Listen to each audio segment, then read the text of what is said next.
Bonjour les amis. Bon, aujourd'hui c'est la fête de la grenade à Bagnols-sur-Cèze. Alors ce qui m'a étonné, c'est que certains aient dû préciser qu'il ne s'agissait pas de grenades pour aller faire la révolution ou prendre des Bastilles, mais des grenades juste pour lutter contre les Occidents. Pas non plus l'Occident contre l'Orient, non, des Occidents que nous avons en nous et qui nous rendraient malades. Alors aujourd'hui je voudrais vous parler du vote. Du vote, il y en a eu un cette nuit en Nouvelle-Calédonie.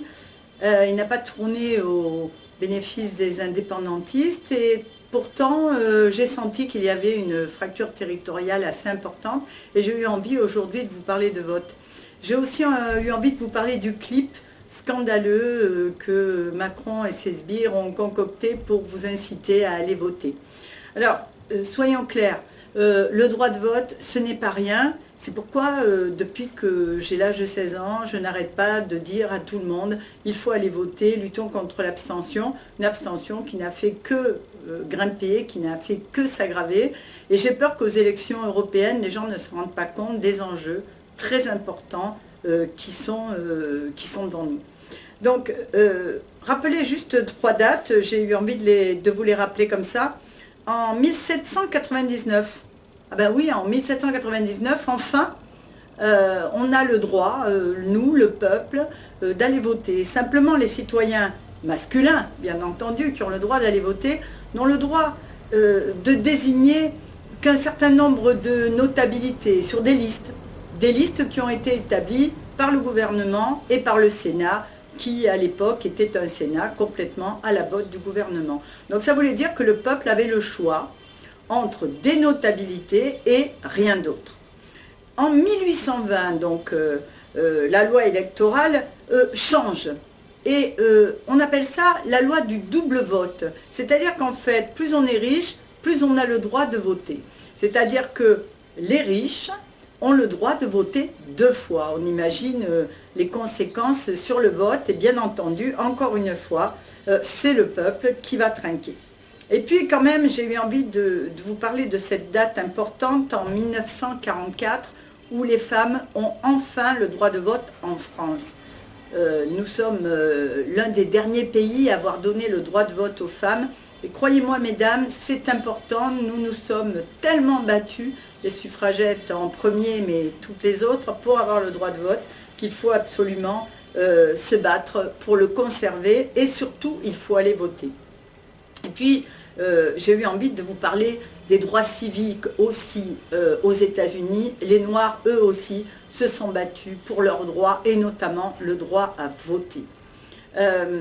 Ça a fait l'objet de violences extraordinaires et aujourd'hui vous pouvez aller voir une exposition à Montpellier au pavillon populaire. L'exposition est gratuite et on voit à quel point les femmes et les hommes noirs de cette période très sombre des États-Unis, combien ils étaient fiers de pouvoir brandir leur bulletin de vote.